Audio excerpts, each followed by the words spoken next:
kelas 12 MIPA 1 nomor absen 13. Saya Rahma Safina dari kelas 12 Agama 1 nomor absen 29. Saya Fiorena Andriana Farina dari kelas 12 IPA 4 absen 34. Saya Waridina Yasmin dari kelas 12 IPS 2 absen 21. Saya Elsa Ferdiana Sari dari kelas 12 Agama 2 absen 11. Oke, langsung saja ya guys, kita ke bab 1. Oke, bab pertama nih, kan bab pertama babnya tentang mempelajari usul fikih. Iya. Kira-kira siapa nih yang mau bertanya tentang bab-bab usul fikih? Mungkin bisa dijelasin apa sih manfaat dari mempelajari usul fikih itu? Aku mau izin jawab ya.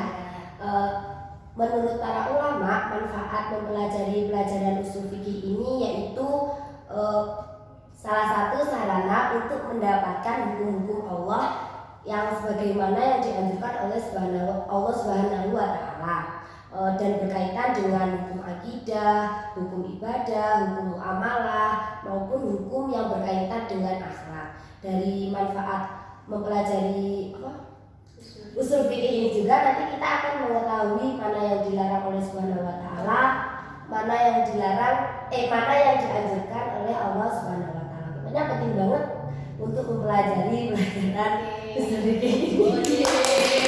Terima kasih ya Mbak tahu apa itu usul fikih ya. Sama-sama. Lanjut ke bab 2 nih guys. Mungkin ada yang mau Bertanya?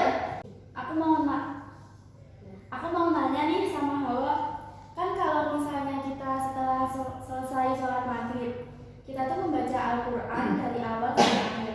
Terus tiba-tiba kita kayak kepikiran hukum membaca Al-Quran tanpa mengetahui maksudnya itu gimana sih? Jadi Al-Quran adalah kitab suci yang apabila kita membacanya, maka bacaan kita sudah mengandung nilai ibadah dan pahala. Satu huruf Al-Quran mengandung 10 kali lipat pahala, maka nilainya akan bertambah jika kita berusaha untuk memahami maknanya tersebut. Oh gitu ya.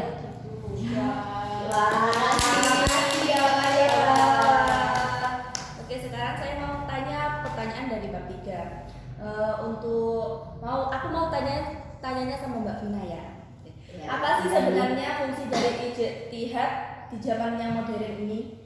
Karena zaman yang terus berkembang di era modern ini, masalah yang ada juga semakin berkembang. Jadi diperlukan ijtihad untuk menentukan dasar hukum dari suatu perbuatan dengan menggunakan Al-Quran, hadis, ijma, dan juga qiyas. Keren banget guys jawabannya.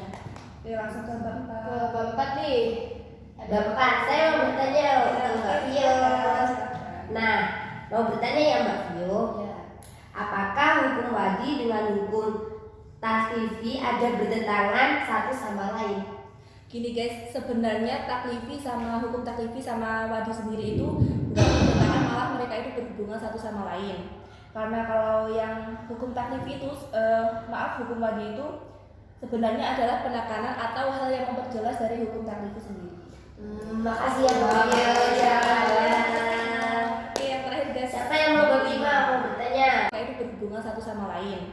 Karena kalau yang hukum taklifi itu, hukum wadi itu sebenarnya adalah penekanan atau hal yang memperjelas dari hukum taklifi sendiri. Makasih ya Mbak Vio.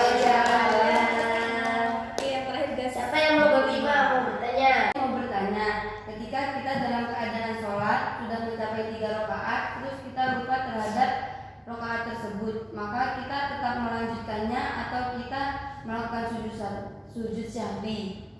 Nah, saya mau menjawab pertanyaannya dari Hawa. Seperti yang pernah saya lakukan, sama seperti pemahaman saya. Jadi kalau misalnya kita melakukan sholat asar, kan jumlah bilangan rakaatnya ada 4 ya.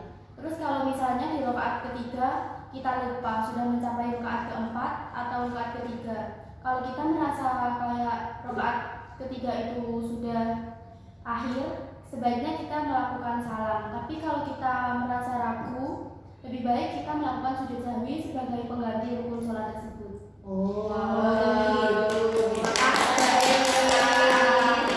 Jadi gitu guys. Ada yang mau bertanya lagi? Ayo, kayaknya sudah selesai deh. Soalnya ini